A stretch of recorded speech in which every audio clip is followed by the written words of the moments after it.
আমরা অনেকভাবে internet use করে থাকি, যেমন সিম কার্ড দিয়ে আমরা ডাটা ইউজ করি অথবা ওয়াইফাই ইন্টারনেট ইউজ করি। বাট আজকের ভিডিওতে আমরা একটু ইউনিক উপায়ে আমাদের ফোন দিয়ে হাই স্পিডের ইন্টারনেট অ্যাক্সেস করব, যেটার speed up to 100 Mbps।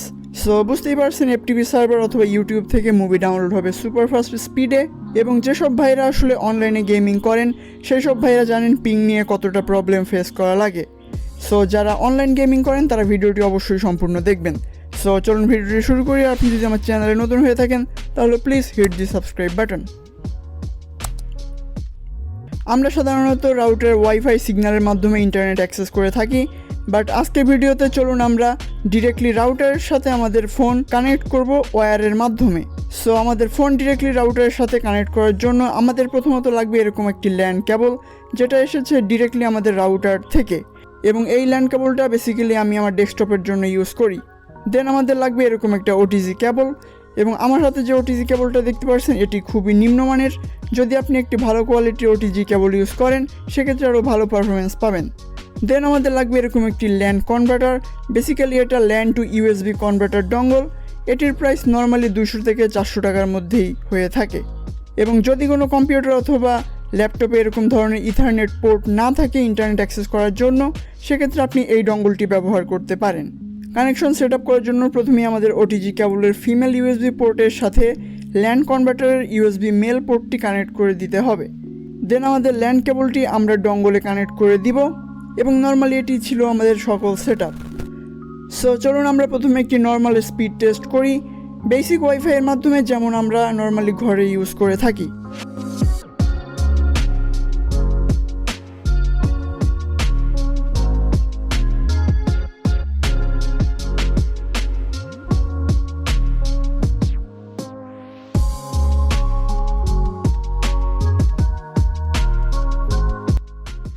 So এখানে আমাদের ডাউনলোড স্পিড দেখতে পাচ্ছেন 48.7 Mbps দেখাচ্ছে, এবং আমাদের পিং আছে এখানে 16।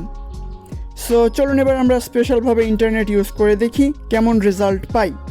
এখানে দেখতে পাচ্ছেন আমাদের ফোন কিন্তু অলরেডি ফ্লাইট মোডে দেওয়া আছে, এবং এখানে কোনো ধরনের ওয়াইফাই কানেকশন অথবা সিমের ডাটা কানেকশন কিন্তু চালু নেই। সো এখানে আমি ইউএসবিটা কানেক্ট করে দিলাম আমাদের ফোনের সাথে, এবং এখানে দেখতে পাচ্ছেন LAN কনভার্টারের কিন্তু লাইট জ্বলছে, তার মানে আমাদের ফোন থেকে কিন্তু এই মডিউলটিতে পাওয়ার চলে আসছে। সো এখানে এবার আমরা LAN কেবলটি কানেক্ট করে দিলাম আমাদের ডঙ্গলের সাথে। LAN কানেক্ট করার পর কিন্তু দেখতে পাচ্ছেন এখানে নোটিফিকেশন বারে একটি নতুন আইকন শো করছে, এবং এটি হলো ইথারনেট অথবা LAN আইকন, যেটার মাধ্যমে আমরা বুঝতে পারবো আমাদের ফোন ইন্টারনেটের সাথে কানেক্ট হয়ে গেছে। সো চলুন এবার আমরা একটু স্পিড টেস্ট করে দেখি।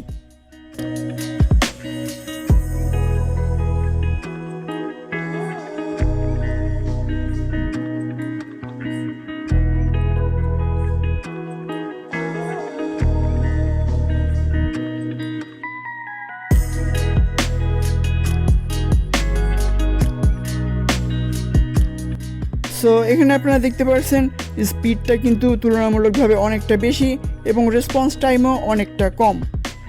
এখানে আমাদের ডাউনলোড স্পিড দেখাচ্ছে 82.1 Mbps, যেটা অনেক বড় বিষয়। এবং এখানে পিং দেখতে পাচ্ছেন, পিং কিন্তু অনেকটা কমে গেছে। সো হয়তো আপনারা বুঝতে পারছেন ওয়াইফাই আর LAN এর মধ্যে স্পিডের পার্থক্য আসলে কতটা কম বেশি। ওয়াইফাই দিয়ে আমরা যে ইন্টারনেট ইউজ করে থাকি সেটির স্পিড আসলে তুলনামূলকভাবে কিছুটা স্লো থাকে, এবং পিনও অনেক বেশি থাকে। বাট যদি আমরা LAN এর কথা চিন্তা করি বা ডিরেক্টলি আমরা রাউটার থেকে তার দিয়ে কানেক্ট করি, সেক্ষেত্রে কিন্তু স্পিডও ডবল হয়ে যায়, এবং ওভারঅল রেসপন্স টাইমও অনেকটা কমে যায়। যদিও ফোনে আসলে এইভাবে ইন্টারনেট ইউজ করা মোটেও পসিবল না। সো এটি জাস্ট একটা এক্সপেরিমেন্টাল ভিডিও ছিল। ভিডিওটি কেমন লাগলো অবশ্যই জানাবেন কমেন্ট করে। আজকে ভিডিওটি এই পর্যন্তই, দেখা হবে নেক্সট কোনো ভিডিওতে। Till then take care.